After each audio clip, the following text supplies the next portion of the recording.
Hello, I'm Neil Smith, and I'm delighted to introduce Helen Hill to our education series.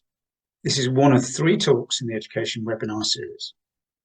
So I'll introduce Helen to you before she gives her talk.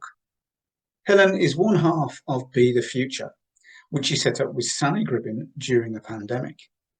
Be the Future aims to provide climate hope and action resources that help guardians talk to their children about the climate crisis in a positive and fun way that leads to collective action. Helen flits on any given day between being an educator, author, freelance business coach, designer, writer, podcaster, and imperfect environmentalist. She launched herself into full-time self-employment in 2018 and has never looked back. Alongside Be the Future, she also owns Unlikely Genius Limited and Falling Off the Ladder. Helen has also been shortlisted for multiple freelance and business awards, featured on 2021 Top 40 Digital Women to Watch list, and is an award winner for her contributions to industry journal Communicator. In an exciting development, her book, Falling Off the Ladder, received a highly commended in the Wellness and Wellbeing category at the Business Book Awards 2022. So welcome to Helen, and we hope you enjoy her talk. But here at Be the Future, I thought I'll start off just by telling you a bit about who we are to give you a bit more context as well, Mark. So Sally and myself are the co-founders of Be the Future. We actually met via a hashtag on Twitter. She saw my business name, which is Unlikely Genius, and decided she had to look at what I did because she was intrigued by the name, and realised that I was exactly what she was wanting in a partner to start this idea off that she had. So we became the kind of co-founders of Be the Future. She's very much what I call the guru, as much as she hates me calling her that. She's the really keen environmentalist. She caught me at a very early stage of my journey, and I'm learning a lot from her. But I'm the educator. So I've worked in everything from primary to adult learning, and I now work in e-learning. And I'm trained as a graphic designer. So as I say, I make things look pretty. I add sarcasm to the text that Sally writes. And I'm also training to be a coach at the moment. So I'm bringing that into it as well. And Dr. Joanne Crossley is actually my best friend from school. So we've just brought her on board to help us out because we wanted to make sure that all the stuff that we're doing is really research backed, not just in the education, but in the psychology. And we're really looking at how to ease eco-anxiety and things. So she's key to some of the stuff we're doing at the moment, and I'll go on to that in a second. So Sally's actually just moved back to Australia. She was in London when I got to know her, and managed to meet up with her face-to-face once before she went back over there with her family. But me and Joanne are both in the UK. So what we're doing is we're all about climate hope and action. We both got fed up with the doom and gloom that people put out and feel that that's a really pressurised thing that stops people taking action. It leads to paralysis, and also to that thing of, oh well, there's no hope, what's the point? So we want to be really positive, and it's just in our nature to be that way as well. We're aiming our Be the Future at all guardians, and what we're doing is we're trying to help families, guardians, teachers, childminders, aunties, uncles raise the next generation of eco leaders, and to do it through positivity, humour, fun and storytelling. Those are the things that we think really engage the children, and also, it's much more fun for us as the adults as well. So it's all about those elements, and it's all about the connection. And like I say, it's for all guardians. So we've started off looking very much at parents, grandparents. I don't have children myself, but I'm an auntie to a fabulous 6-year-old going on 40. And, so we've got, and then both Joanne and Sally are parents, they've both got children. So we've got a nice mixture, and we're aiming it at those as a starting point, but eventually want to get into schools for the teachers and things as well. So as I say, our key message is active hope. It's about taking those forward steps and easing the eco-anxiety and the eco-guilt that comes with it. Because, there's this whole thing of our generation, the generations before us are what put us in this position, and the kids are having to pick it up. But all that guilt does lead to inaction. So we want to help to create the future that the children deserve, but through doing it through the more of a community spirit and through encouraging people to do it one step at a time. You don't have to do everything, and you don't have to do it all right now. Take those forward steps. You will create ripples, you will create waves, and you will build the forward action.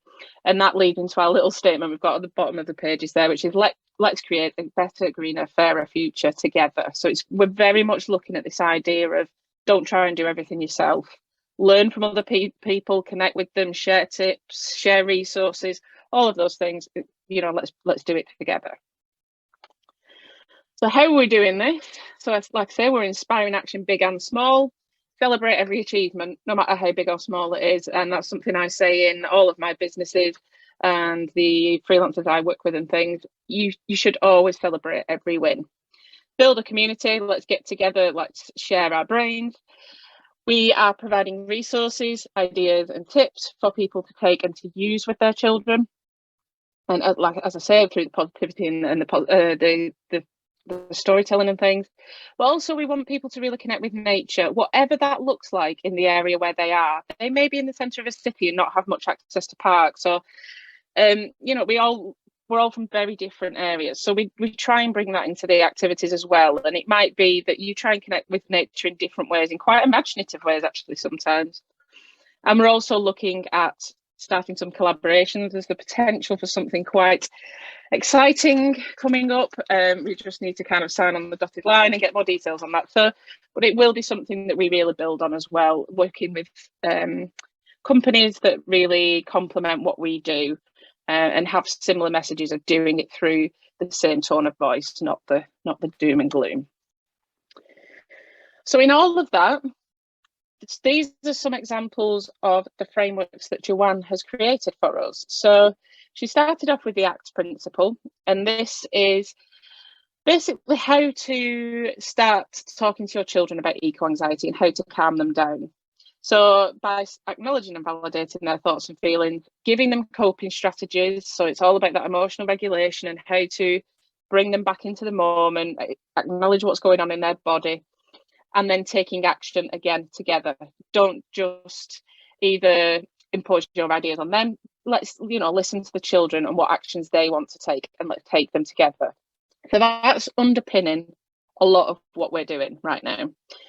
And then to build on the first point of acknowledge and validate their feelings, she's created this A to G framework for us of how to actually then acknowledge your children's feelings. So making sure that they realise these feelings are normal, that we feel them too, telling them the truth. Don't tell fibs just because it's easier. I mean, the time I listened to a woman in a zoo explain why a snow leopard was white and she said it was broken. I mean, that's the kind of stuff that some people just say off the top of their head, but that will stick with that child. And so really making sure that we're truthful and that we really encourage the curiosity in them, and obviously make sure it's appropriate to their age. A lot of what they'll see in the news is way beyond some of the children's ages, but trying to really bring it down to the right level where they can start to understand. And like I say, you can see the rest of the framework there, but it's all about encouraging action and making them feel safe and belonging, and that you are there with them, that they're not taking this on by themselves, because it's surprising how many children feel like that at the moment, and who are angry, quite rightly, at our politicians and things who won't do anything. So we have to show that we are doing and we are listening.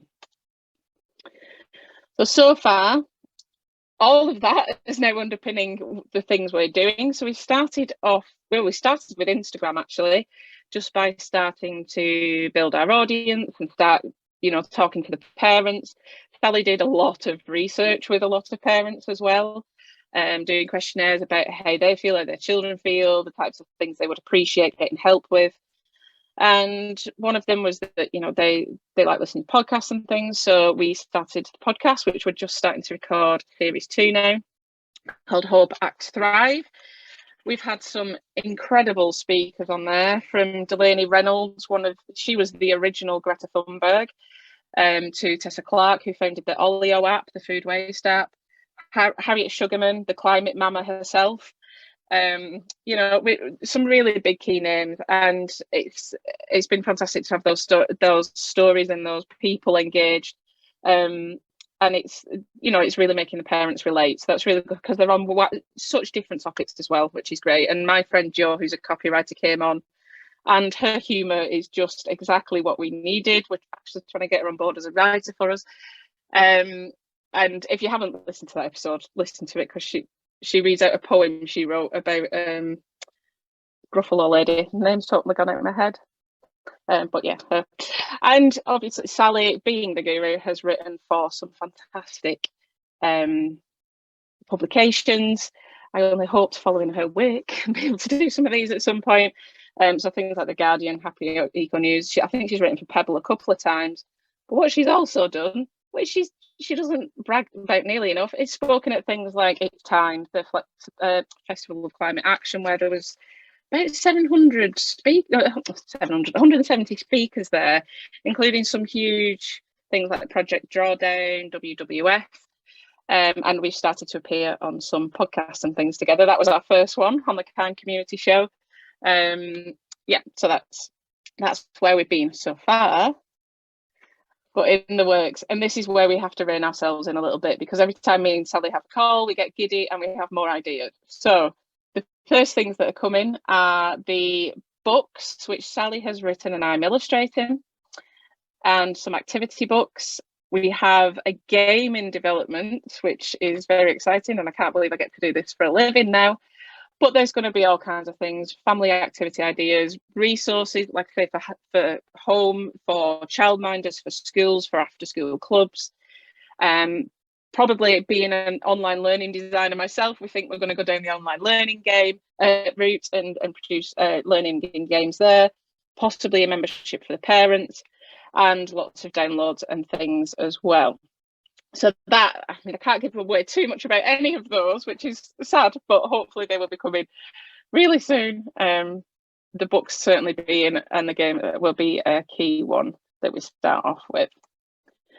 So these are where you can find us, just the website and the email address. And then, yeah, we're on Instagram and Twitter at the moment, but feel free to, yeah, just reach out anywhere and say hi and share some of our stuff. Or if you'd like to see anything on there, let us know and we will do it. Thank you, Helen, for your excellent talk on providing climate hope in action to help guardians engage with children to ease eco-anxiety and guilt. Active hope based on positivity, fun and storytelling builds a community spirit, allowing young people to take action one step at a time. If you enjoyed Helen's talk, then why not watch the other two speakers in this education webinar series? You can find the links to their talks below. You can also find out more about Zero Carbon Dorset, our Dorset 2030 report, and the climate and ecological crises on our website and YouTube channel. The links are again shown below. You can also sign up to join us on our journey to help Dorset become a happier and healthier place to live for all. Please tell your friends and colleagues about the work of Zero Carbon Dorset and point them to our website and YouTube channel. Thank you again for watching.